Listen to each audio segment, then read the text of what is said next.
Por ejemplo, hablando del peyote, su divinidad es el Haikuri. El Haikuri, así se le dice. Hikuri, o en inglés, pues Haikuri, Hikuri, Shikuri, Shaka, etcétera. Y se manifiesta en un venado. Siempre es un venado. Esa es la manifestación de la divinidad del peyote. Los esquimales que viven en iglús y en el hielo, pero hacen hoyos en los lagos para cazar el alimento.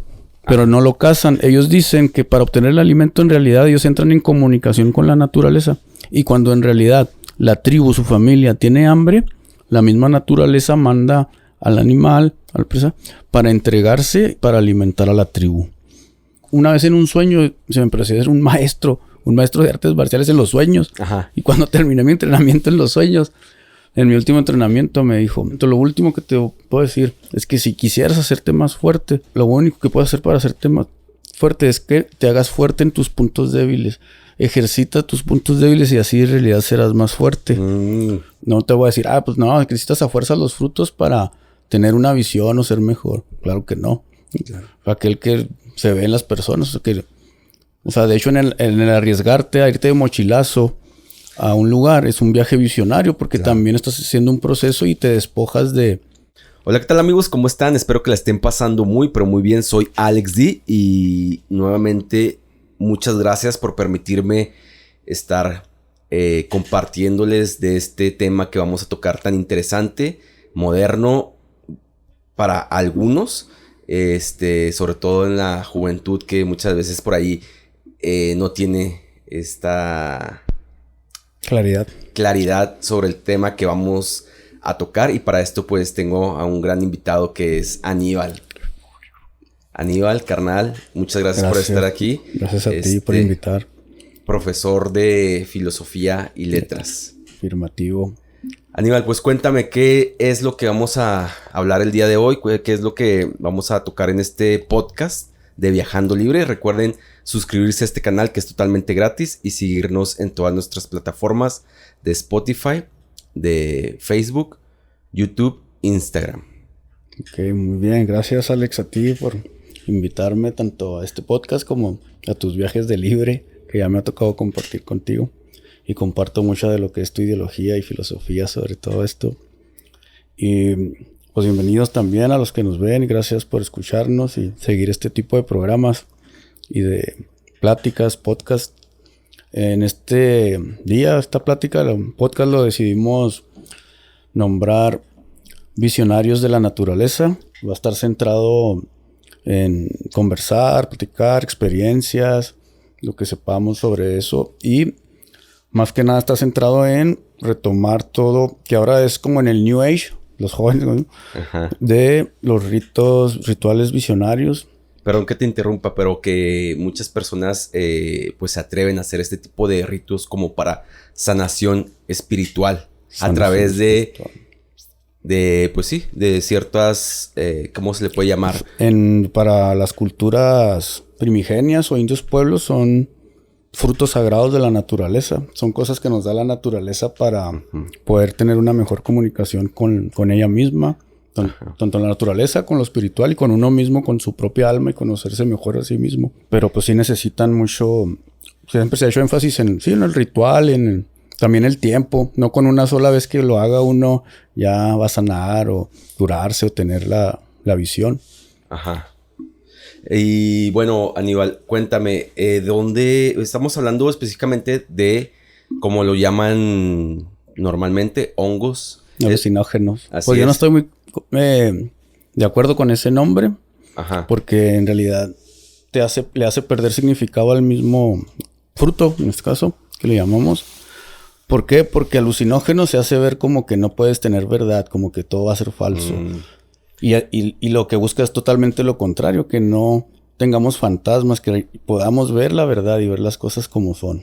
Oye, de hecho, pues esto se viene tratando hasta en películas de Disney, como lo fue Alicia en el País de las Maravillas. O sea, de que por ahí precisamente Alicia se come un pedazo de este hongo y bueno, comienza a tener este tipo como de situaciones ahí no normales, no reales, pero que aún así pues son visionarias. Visionarias, un término muy bueno, me gusta mucho. A mucha gente en el arte es muy usado. Hay teoría artística, arte visionario le llaman. Hay grandes exponentes a mí, por ejemplo, modernos pintores como Alex Gray. Ujú. Por ejemplo, yo también mi tesis de maestría en filosofía y letras la hice sobre el poema El sueño de Sor Juana Inés de la Cruz. Ok. Que fue titulado también O Primero Sueño. Ujú. Y en realidad también es un viaje de análisis o de visión. Un arte visionario, pero escrito, no en pintura, en poema.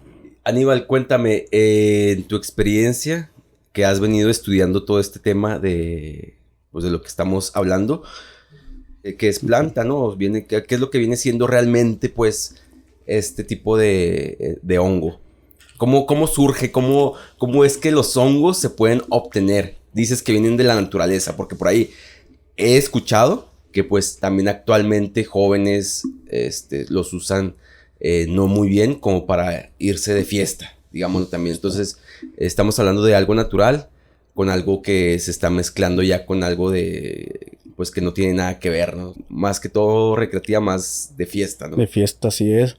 Muy buena pregunta. Igual y estoy de acuerdo contigo, o sea, en el sentido real, esos frutos o en este caso los hongos o los primordios del micelio de los hongos, que se les llaman, nombres científicos son Psilocybes cubensis.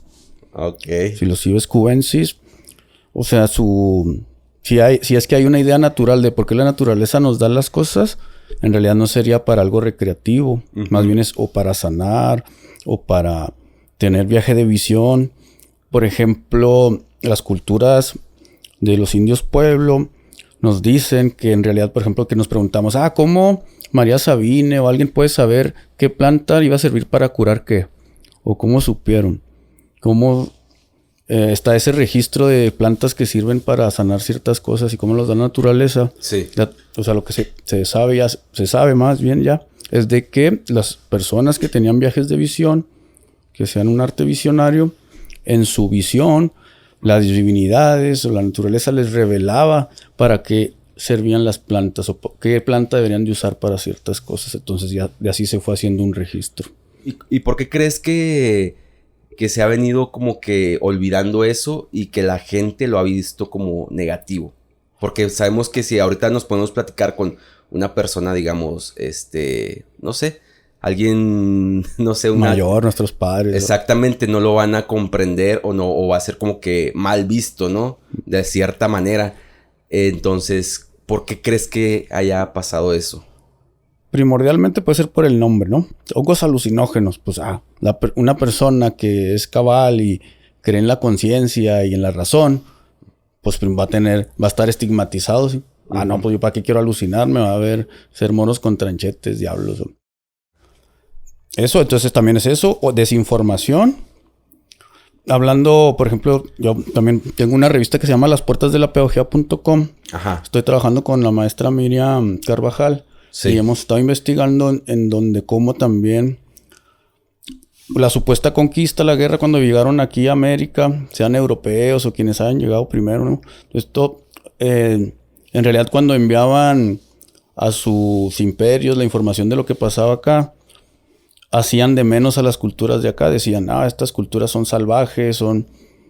Entonces también, ese sentido, si decían, pues consumían cierto fruto que los hacía entrar en trances o en ciertas cosas, pero y de ahí se estigmatiza la sustancia o el fruto también, pero no lo ven desde desde lo cultural, sino diciendo, pues está bailando como tonto, o está en trance, está enfermito, o sea, los que venían, entonces desde ahí también se estigmatiza. ¿Tienes alguna idea de cuántas frutos, cuánta naturaleza, hablando en cantidad? Me imagino que ha de ser mucha, porque por ejemplo, estamos hablando que acá en América Latina puede ser ciertos nombres de ciertos frutos, de ciertos hongos, pero a lo mejor en África son otros, o en Asia o en otro lugar son otro tipo de nombre. Ajá, se le llama enneogénica también. Ajá. Enneogénica. Sí, o sea, en realidad podríamos decir, pues salvajes o tribus en todo el mundo en sus orígenes son de origen tribal. No importa que seas ruso, anglosajón, ¿no? Todos tienen un origen tribal. O sea, en realidad todas las culturas han tenido un origen indiano relacionado con la naturaleza. Y sí, cada región de todo el mundo va a tener sus sustancias enneogénicas particulares. Y todas las tribus han usado el viaje visionario para su antropología. Para sus creencias, sus fines comunes de comunidad o de aldeas o de lo que vayan a... Inclusive al siguiente paso que vayan a dar, ¿no? Porque muchas veces me imagino que puede ser como que... ok, voy a probar cierto compuesto natural y esto me va a hacer visionar para saber qué es lo que debo de hacer. A lo mejor un líder decir... ok, vamos a ir por este camino. Vamos a hacer esto. Vamos a cambiar... este régimen que habitaba aquí ahora va a ser así. ¿Por qué? Porque muchas veces también caen como... lo pueden interpretar como que vamos a hablar con los dioses, ¿no? Los dioses, exactamente. Ajá. La divinidad, comunicarte con la divinidad o las divinidades. En realidad, también todas las sociedades, todas las tribus tienen... es politeísmo. Aquí pues sin ser exactamente religioso, sino haciendo estudios históricos, hasta la misma Biblia, que muchos dicen que es monoteísta, se mencionan varias divinidades.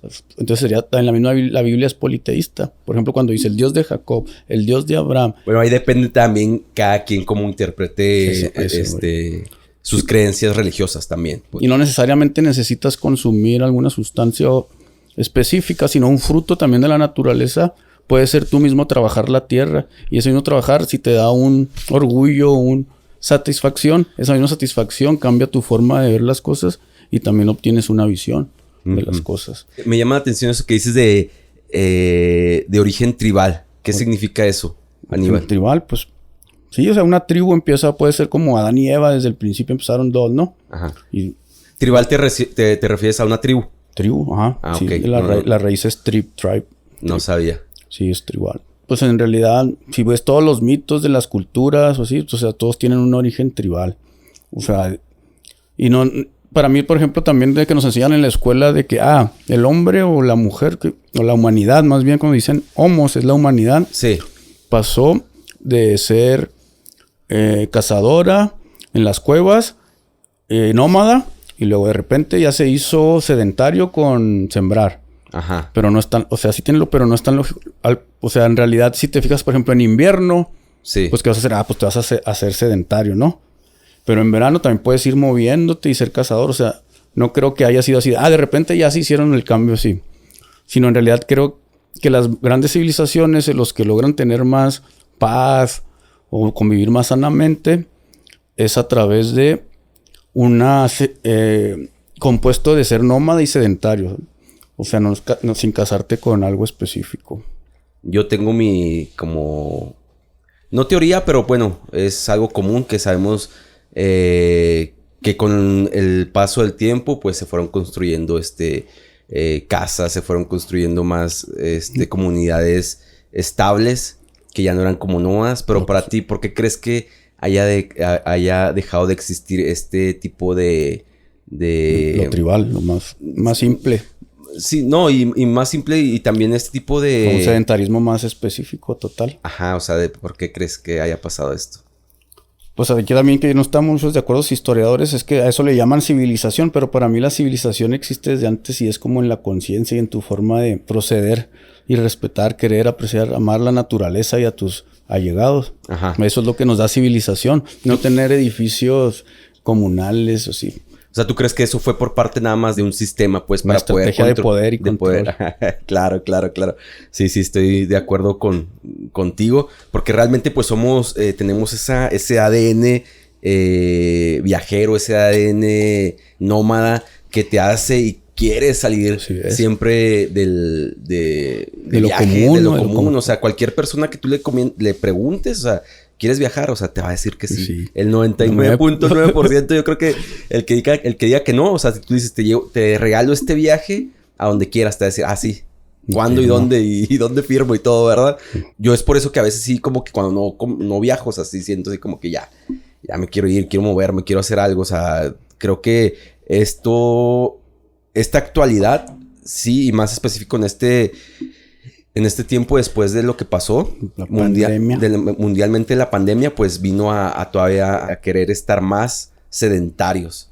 Y a dejar de tener ese tipo de contacto con la naturaleza, o sea, con el sol, o sea. Y sí, admito también que estoy a gusto aquí y estoy trabajando y todo. Y hay veces que digo, canijo, o sea, nada más fui I need to go, I need to move.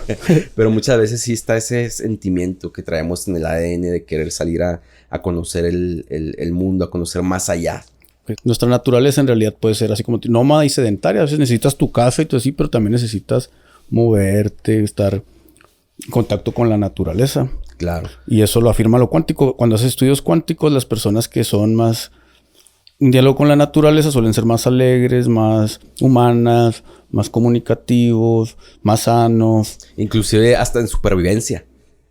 O sea, creo que es más fácil para alguien que ha viajado y que ha tenido ciertos problemas en diferentes lugares que no son dentro de su ciudad.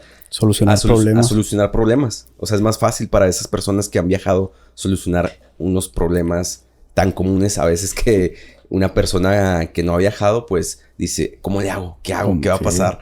Entonces, creo que sí es una manera de el viajar, conocer, aprender y querer salir de tu zona de confort. Aníbal, me comentaste ahorita y me llamó la atención estas exploraciones, estos viajes, en donde se encuentran hablando sobre el tema de los hongos, donde los puedes encontrar y cómo están formados realmente todo este tipo de compuestos. Así en la naturaleza, si quieres tener y encontrar así un hongo psilocibe, tipo de hongo psilocibe aquí en nuestra región. ¿Qué es psilocibe? Pues sí, de esos, sin decir alucinógeno o visionario, fruto mágico, también se le llama mágico, en Majalca. En Majalca Parque Nacional. Porque está Majalca, el pueblito, y luego ya está el Parque Nacional Majalca. Sí. Ahí los encuentras y lo más común es hallarlos en agosto, en tiempo de lluvia. Pero puede ser que, por ejemplo, yo me ha tocado que me los he encontrado así en la época de noviembre, el Día de Muertos, es de noviembre, sí. Sí, ahí pues vas a encontrar de varios tipos. ¿Y cómo puedes saber qué tipo de...? Eso sí, siempre es... Porque también hemos visto, o hemos sabido como de noticias que hay hongos que son venenosos. Venenosos, sí. Y que es algo bien que puedes encontrarte y decir, y nada. Sí, siempre se hace mucho hincapié en eso. De que, pues en realidad no es tampoco tan difícil. Lo que vas a saber, cualquiera que va a hacer psilocibe con esa sustancia visionaria, que es en el estiércol de vaca y o toro, caballo. Y también lo específico es que tienen que estar enseguida de un pino. Porque en los pinos, lo que es el aceitito que suelta el pino, y así es lo que se genera y puedan salir ahí estiércol a la sombra del pino, todo alrededor. Y es seguro que los que salgan ahí, pues van a ser psilocibes. También no es tan fácil porque los psilocibes tienen la característica de que en su máximo esplendor abren, nomás duran bien poquito y se caen. Entonces también los tienes que hallar en su punto específico. Si ya se cayeron y están ahí tirados, pues no se recomienda tanto porque ya pueden traer una bacteria o algo así. Yo sí lo he hecho, pues no me ha pasado nada, pero no se recomienda. Entonces es hallar cuando los hallas bien bonitos, paraditos. Y luego vas a arrancarlos y luego dejarlos secar. Porque si te los comes frescos, necesitas el doble o el triple de que si los dejas secar. Eso. ¿Por qué tienen que estar ahí? O sea, ¿por qué nacen de este estiércol de vaca? Pues porque la misma vaca en su rumiar, como rumian mucho, procesan todo el pasto y todo ahí de la naturaleza. Entonces su intestino hace que se junte también lo que son las sustancias esenciales de la naturaleza, de la región. Y en realidad es un buen campo de cultivo eso.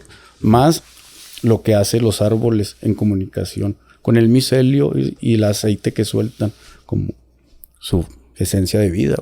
Ok, pero tiene que ser como que más tipo bosque. Bosque, sí. Más húmedo. Y pino. Tiene que ser pino. Hay varios tipos de pino, pero con que sea pino. Porque yo he ido a exploraciones, no precisamente de que quiera recolectar hongos, pero me he topado así como unos así, como dices, entonces son, ¿cómo le llaman? Bosques de encino. Y luego unos así grandotes, y luego unos así como que de colores, y luego unos blancos. O sea, son diferentes tipos de... Coníferos, bosques coníferos. Ajá. Creo que se les llaman bosques coníferos, son los que más tienen diferentes de pinos. Ajá. Para que sean, si los ibes, con que sean pinos. Ok. De coníferos. O sea, hay varios tipos de pinos, Ajá. pero con que sea eso. Porque si te lo vayas, por ejemplo, enseguida de un mezquite y un estiércol y un hongo, nomás es que no sé, no es filocibe. Ok. Entonces tiene que tener experiencia. Pues más que nada eso, que sea un pino. Ajá, pero, o sea, por ejemplo, yo no podría. O sea, yo, por ejemplo, sí lo puedo ver, pero aún así dudaría. ¿Dudas? Sí. Exactamente, dudaría Pues, para poder... Yo para deshacer ese miedo, pues es confiar en las fuentes de la gente que te lo dice. Ajá. O sea, yo puedo asegurar, yo estudié, o sea, no tampoco yo cuando lo hice no me atreví luego. Estudié hasta que dije, ya vi que todos coincidían en eso, pues dije, entonces estoy seguro. Ajá, ok. ¿Y esto hay alguna información en libros o es por la misma gente que te dice? Sí, hay varios. Pues yo empecé a averiguar eso desde cuando empezó el internet aquí, que llegó en el 98, 97 con Windows. Ajá. Es el primero. Sí. Y gracias a Dios, pues sí, mi familia me puso internet y en mi prepa también había internet. Entonces desde ahí yo ya buscaba en neogénicos, visionario, hongos, así. Ajá. Pero más que todo, pues, es por información de mano en mano, digámoslo así, porque no hay como que... Pues no, fíjate que yo todo eso siempre mejora el internet. A lo que me refiero es que no hay como que un libro. O si sí hay. De hecho, aquí, por ejemplo, en Ciudad Juárez, en la UACJ, una maestra de biología. Yo lo tenía, no es que no lo hallo y no me acuerdo cómo, el nombre específico. Sí. Pero te muestra todos los hongos, desde comestibles, venenosos, alucinógenos, de toda la región de Chihuahua. Ajá. Oye, los que sí se pueden comer, los que son los mushrooms para cocinar, esos que... Por ejemplo, están los normales, como el que comemos, el champiñón. Ajá. El grande, el de... ¿Cómo le llaman?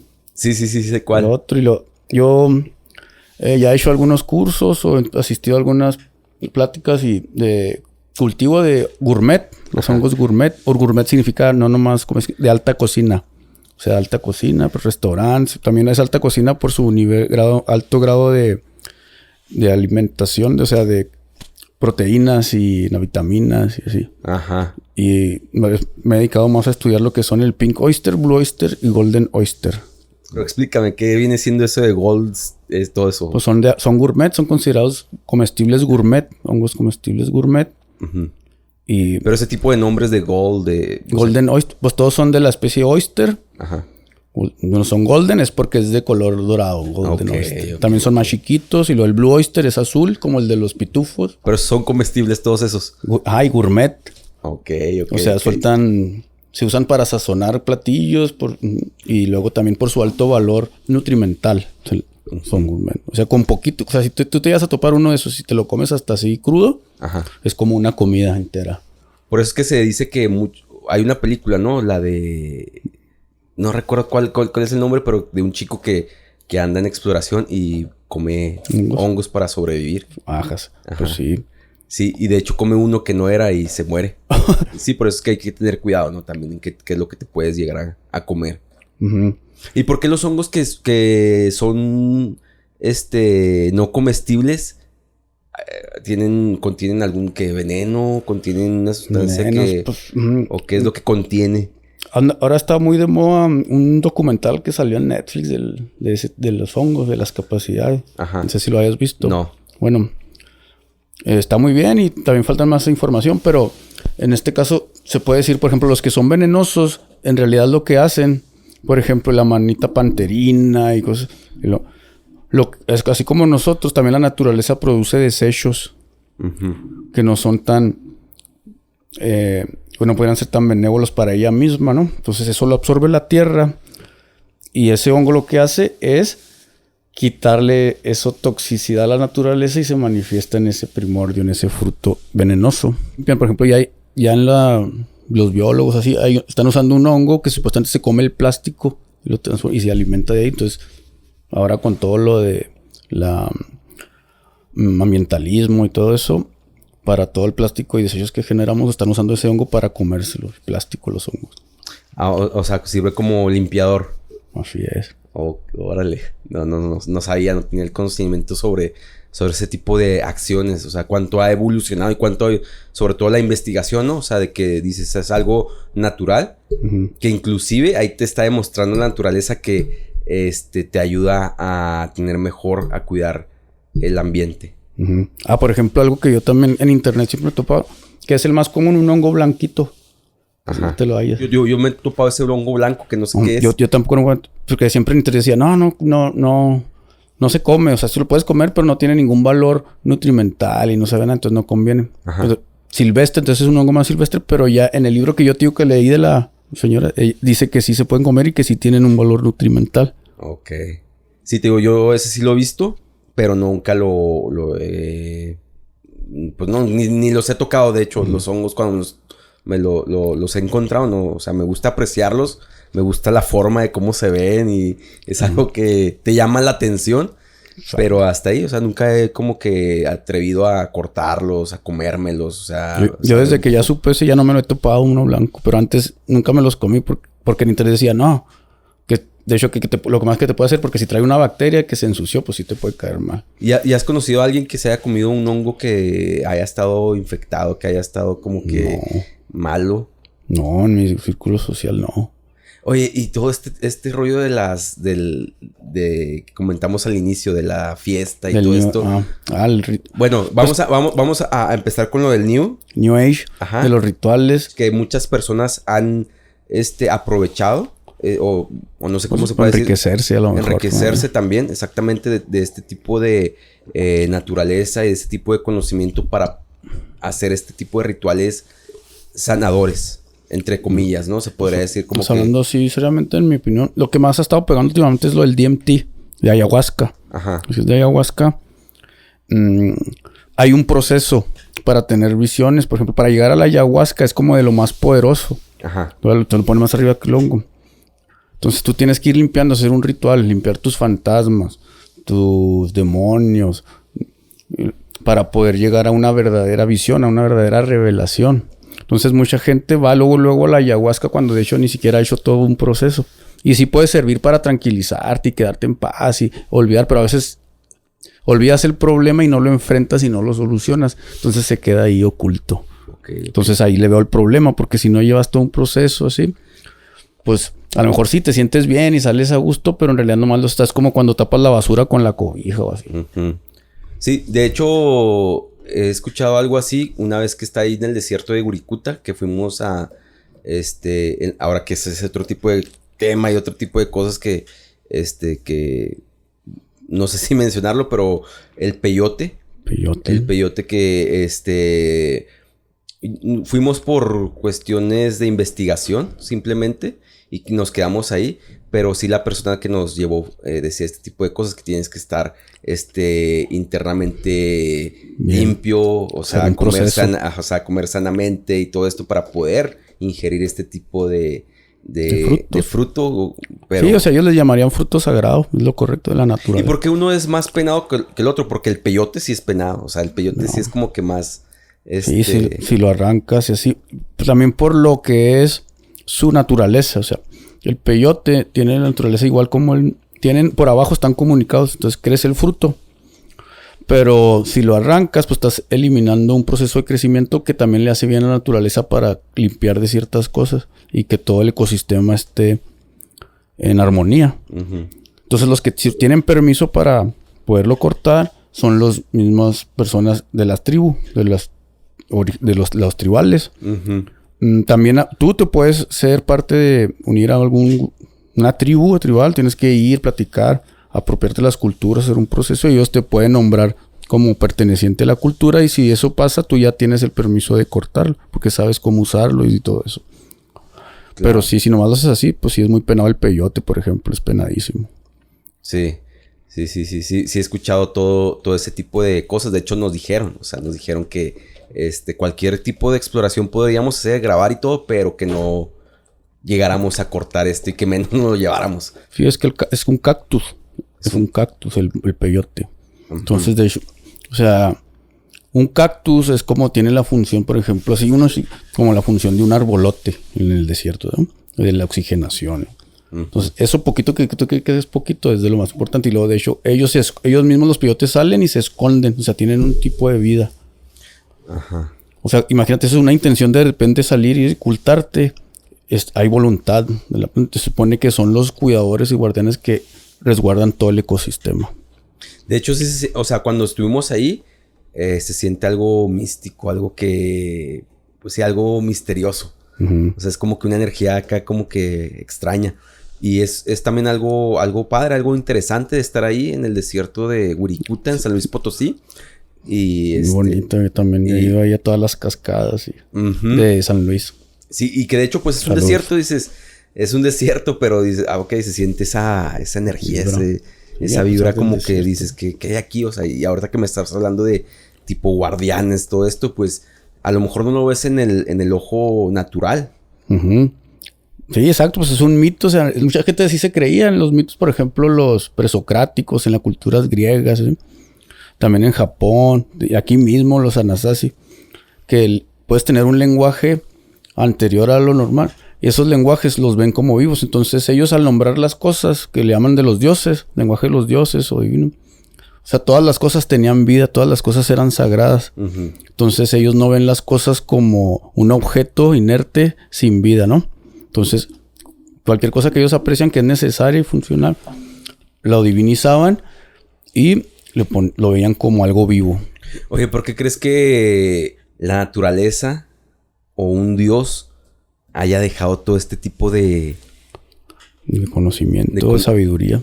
De conocimiento, sabiduría y de... Oye, está ahí. Trucha. Por ejemplo, hablando del peyote, su divinidad es el Haikuri. El Haikuri, así se le dice. Hikuri, o en inglés, pues Haikuri, Hikuri, Shikuri, Shaka, etcétera. Y se manifiesta en un venado. Siempre es un venado. Esa es la manifestación de la divinidad del peyote. Es una conciencia, o sea, el mito... Un mito se puede aplicar en cualquier ambiente humano, contexto, y está fuera de la historia y del tiempo. Entonces se vuelve algo simbólico que se puede aplicar a situaciones humanas, que pueden tener diferentes interpretaciones, tanto como de un fruto o Prometeo que te da la sabiduría, el conocimiento, entonces lo ponen como el sexo. Pues por eso es un mito, porque puede tener varios acercamientos. Vale, por ejemplo, lo del Haikuri. O sea, el Haikuri, el venado. Aquí en los Raramuris. Algo muy interesante del peyote es que nomás se da en América y se da de todo el noreste. Aquí todo lo que es hasta Nuevo México. Y en todo el mundo. No, en ningún lugar del mundo lo vas a encontrar. Y ese venado, lo que pasa, por ejemplo, pues un venado y le llaman Haikuri, pero se obtiene, por ejemplo, aquí los Raramuris. No sé si has sabido de la corredora que ha ganado ultramaratones, que es Raramuri y lo hacen guaraches. Ah, sí, la pies ligeros. Entonces, o sea, su cultura y su entrenamiento, eso también viene del Haikuri. O sea, el dios. Por ejemplo, los esquimales que viven en iglús y en el hielo, pero hacen hoyos en los lagos para cazar el alimento. Pero no lo cazan. Ellos dicen que para obtener el alimento, en realidad, ellos entran en comunicación con la naturaleza. Y cuando en realidad la tribu, su familia, tiene hambre, la misma naturaleza manda al animal, al presa, para entregarse, para alimentar a la tribu. Entonces no cazas porque el mismo animal se entrega. Entonces, sí. Los que probaron peyote en estas regiones se dieron cuenta al probar el Haikuri, el peyote, que era un venado. Entonces, cuando ellos llegaban a tener hambre, igual pasaba lo mismo. El venado se acercaba a ellos para poderlo sacrificar voluntariamente. Claro. Raramuris dicen que, si tú lo ves normal, dicen, no, es que, el animal que lo cansan, que los persiguen y cansan al venado hasta que se cansa. No, la realidad no es esa, sino que ellos van corriendo para que también el hambre, y cuando ya en realidad la naturaleza diga, ya, se tiene que entrar el venado, ya se acerca el venado. Pero no lo cansan. Ok. Pero entonces la familia, la tribu está en comunicación con la naturaleza y nomás va a dar específicamente lo necesario para alimentar. No explotarlo ni así. Oye, ¿tú crees que todo este tipo de cultura? De cultura, por ejemplo, en este corredora de los pies ligeros, ¿hace algo para poder correr más? Sí, ha de tener la escuela a través del peyote, cómo correr leguas. Porque es algo que te da mucho el peyote. Yo también he hecho rituales, ¿sí? Sí te da mucha energía. Sí. Ujú. Pero cuando ha ganado no creo que haya consumido porque te hacen los doping y sí sale el peyote. A diferencia del hongo, ¿o qué? O sea, la Sí, diferencia te da más energía el peyote. Sí, bien, usado bien, si haces todo el proceso. Ajá. Ok. Y bueno, volviendo a este tema ¿por qué crees que hacen de las personas que se dedican a tener este tipo de sanaciones a través de hongos actualmente? O sea, en el sentido chamanismo de las personas que se traen las sustancias, por ejemplo, o sea, el ayahuasca o así. No podría decir que el chamán se está enriqueciendo porque pues nunca no los ves así despilfarrando dinero, ¿no? Pero hay gente específica, comercial, promotores que sí se enriquecen y los traen. Pero no sé, ahí también el chamán porque también lo esté permitiendo tanto. A lo mejor porque si hay una carencia ya en su lugar de origen y pues sin necesidad de enviar dinero. Uh-huh. ¿Y esto es legal? ¿Sabes? ¿De algo? ¿O nunca has estado...? Sí, te digo así. ¿O nunca has... Porque si está el de la tribu, el representante de la tribu, el chamán, sí es legal. Porque es el que entrega la sustancia. Ok. ¿Y tú has estado en uno de estos? ¿En alguna ocasión? De ayahuasca no. O sea, pero de peyote sí. De peyote has estado en un ¿qué es? Actual, pero yo nunca he pagado, no, yo es normal, no pagando. Ay, pues con los rarámuris y con los hopis. Ajá. Es más orgánico lo que has hecho. O sea, como que más orgánico de que estás en el lugar y va a haber esto y vas. Uh-huh. ¿Y pues entrando en confianza antes de nomás llegar con un wishol, con un hopi, así. Deme esto, pues, o sea, vas, platives con ellos, les ayudas a lo que tengan que hacer y ya, pues, te hacen perteneciente y pues ya ellos te confían más cosas. Ajá. ¿Y qué pasa ahí? Porque yo nunca he estado, la verdad, nunca Pues te enseñan eso de, por ejemplo...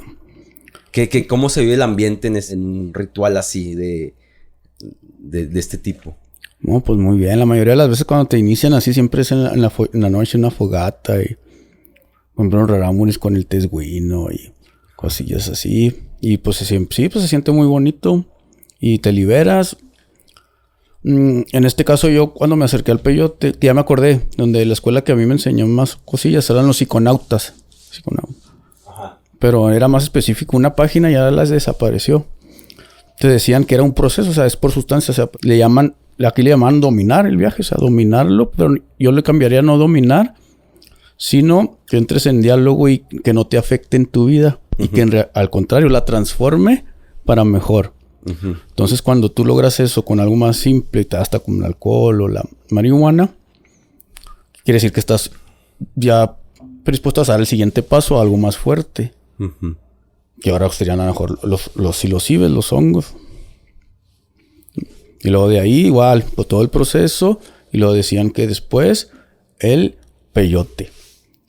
Ok, todo tiene su nivel. Ajá. ¿Y dónde? Y luego después del peyote decían lo que es el LSD. Ajá. Y después del LSD la ayahuasca. Lo último. Uh-huh. Y ya para ir terminando, Aníbal. ¿Cómo es que se ha venido distorsionando todo este tipo de digamos, ¿cómo le podemos llamar? Como natural, como de riqueza, como de algo bien. ¿Por qué crees que se ha distorsionado en cuestión de que para las fiestas? Fíjate que... ¿Por qué? En el sentido del peyote, sí te hace mucho énfasis las culturas de que nunca lo vas a usar recreativo. Los hongos, sí se ha visto porque también ya se pueden hacer en tu casa o así. Sí tienen un uso recreativo en cantidades así.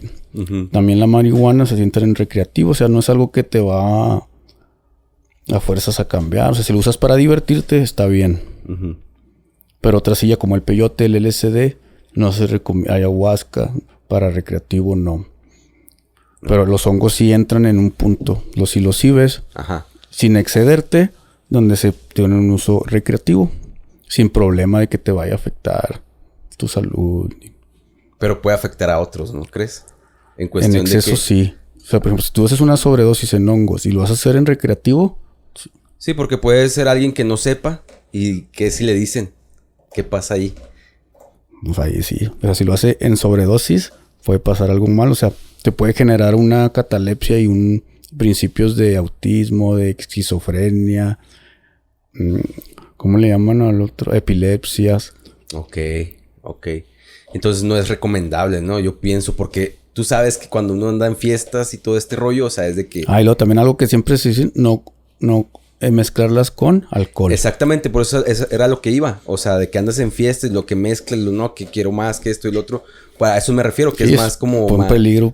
Es más peligro, ¿no? Yo pienso Sí, que... o sea, la gente que se lleve a llegar por la fiesta y que pistee mucho y que no se pueda controlar, pues no es recomendable. Si eres una persona que va a la fiesta y no necesitas pistear una cerveza y todos andas ambiental y estás consciente, pues sí puede ser recomendable para esa persona. Eso. Aníbal, ¿con qué te quedas? ¿Alguna experiencia? Cuéntame.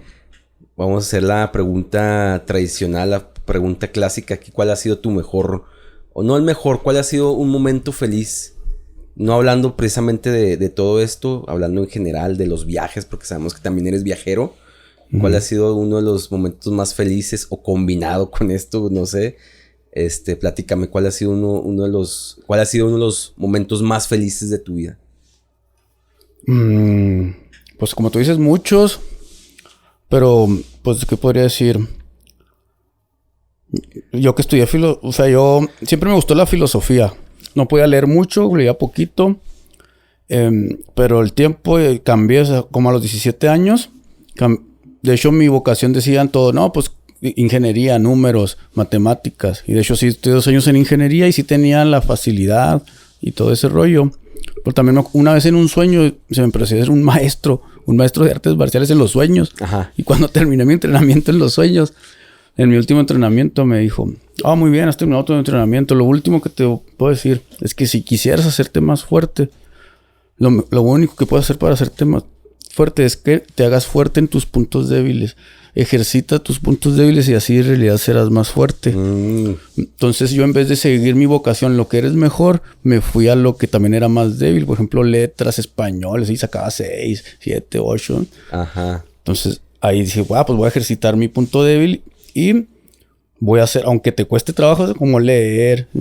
Empecé a hacer eso y la filosofía y me fui fortaleciendo. Entonces esa decisión y de proceso, como en esto también de los hongos, así me ha llevado a muchas muy buenas experiencias. Pero igual, viaje visionario, con esas sustancias se recomienda un proceso de sanación, de sabiduría, para poder empezar ahora sí, el viaje visionario y poder recibir pues revelaciones. O sea, por ejemplo, que escritor, novelas, arte, para poder hacer una obra humana que en realidad realce valores como el amor, la alegría, no sé, la paz,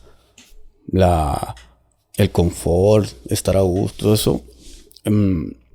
Yo sí lo recomendaría, y más así cuando haces todavía en un viaje, o sea, todavía un viaje y otro viaje, así, es muy recomendable, porque te hace ver, expande tu mente a cosas nuevas, a nuevas posibilidades, también a ser más abierto a las culturas, a integrarte integrar a los demás.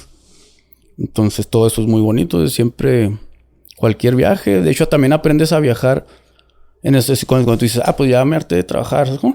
Entonces, un pequeño break o así, o sea, tú también puedes viajar con tu mente, también saliendo a caminar poquito. Entonces, eso también, hacer de lo complejo hacerlo simple también, o a veces también lo simple llevarlo a lo complejo. Canta lo que dices. Gracias. Y la neta es que sí se nota esa fortaleza que has creado. Gracias. Como en cuestión de letras y a veces que nos ponemos a platicar, sí no es difícil, pero sí como que sabes llevar el hilo a diferentes situaciones, ¿no? Y me encantó también eso que dices de que hay que fortalecer las cosas débiles. Eso es bien importante para poder crecer y que ni siquiera lo necesitas con o con alguna sustancia ni nada. O sea, eso depende de ti, depende de uno mismo poder hacer fuerte esas debilidades. Y eso te va a permitir y te va a ayudar a mejorar como persona. Y como yo también admiro mucho y me encanta eso de ti desde que tú empezaste con eso de libre y a subir tus videos. Y te lo dije, te lo he dicho siempre. Gracias. Entonces también eso, yo también nunca, no te voy a decir, pues no, necesitas a fuerza los frutos para tener una visión o ser mejor. Claro que no. Claro. Aquel que se ve en las personas, o sea, de hecho en el arriesgarte a irte de mochilazo a un lugar es un viaje visionario, porque también estás haciendo un proceso y te despojas de... Por ejemplo, también lo que también se recomienda mucho en los viajes visionarios de las tribus es el ayuno, ¿no? O el arriesgarte a la aventura. Claro. Que es olvidarte en sí de culturas égicas o egocéntricas. Que ese es otro tema que vamos a tocar. Esperemos tener la oportunidad porque me interesa tocar este tema del ego. Ahorita estamos viviendo un tiempo donde el ego tiene un valor muy, muy grande y que es difícil también de atacar. Sí. Y yo creo que cuando comienzas a bajarle al ego, es mejor Más disfrutar posibilidad. la vida. Sí. ¿Verdad? Entonces, pues muchas gracias, Aníbal. Sí, muchas amigo, gracias hermano. por estar aquí con nosotros en este podcast de Viajando Libre. Amigos, pues esto fue Viajando Libre. Muchas gracias por estar aquí con nosotros, conectados, viéndonos. Escúchenos en Spotify, en Facebook, con los clips, en YouTube. Ahí suscríbanse a este canal que es totalmente gratis. Y pues nos estamos viendo en otro episodio de Viajando Libre. ¿Algo que quieras decir ya para terminar, Aníbal? Igual, gracias por seguirnos en Libre. A mí me pueden hallar, quieren preguntar algo, saber más de esto. En Facebook, Nada y Nadie. O Alma Acústica. Ajá. Y ahí respondo. A veces me tardo en aceptar solicitud. Nomás déjenme un mensajito, nomás me pongan a enviar. Oye, Aníbal, acabo de tener otra duda y ahora sí ya para terminar. No, adelante. ¿Por qué Nada y Nadie? Nada y Nadie. Siempre has tenido tu Facebook así, Nada y Nadie. ¿Por qué, carnal? Nobody home. No, pues eso en la filosofía, o no filosofía, ¿cómo se le llama? En lo gnóstico, budismo, se intenta llegar al vacío, dominarlos. Entonces, aquellas personas que llegan a ese vacío, a conocerlo, por ejemplo, nadie es dominar el vacío de la oscuridad. O sea, cuando estás meditando con los ojos cerrados, es poder llegar a la paz, estar tranquilo a pesar de que haya nadie. O sea, eso es lo básico, ¿no? Uh-huh. Y ya después está lo otro, que es supuestamente llegar a la luz de la conciencia, donde en la nada, que esa oscuridad se vuelve lumínica y se vuelve blanca. Entonces, ya cuando lo logras, pues llegaste a nada. Primero pues, nadie, y luego después tienes que ser nada, y luego después ser alguien, y luego ya después, ahora yo lo hice para decir, estoy en búsqueda de los dos juntos, nada y nadie. Ok. Interesante, carnal, interesante. Sí, está interesante. Bueno, Aníbal, pues muchas gracias. Gracias. Nos estamos viendo, amigos. Cuídense. Chao. Un día. Chao, chao. Vámonos de viaje con amigos. Solamente la mochila y un par de pesillos me acompañan. Mi pasaporte en el bolsillo llevo ya. No necesitas nada más para irnos de viaje.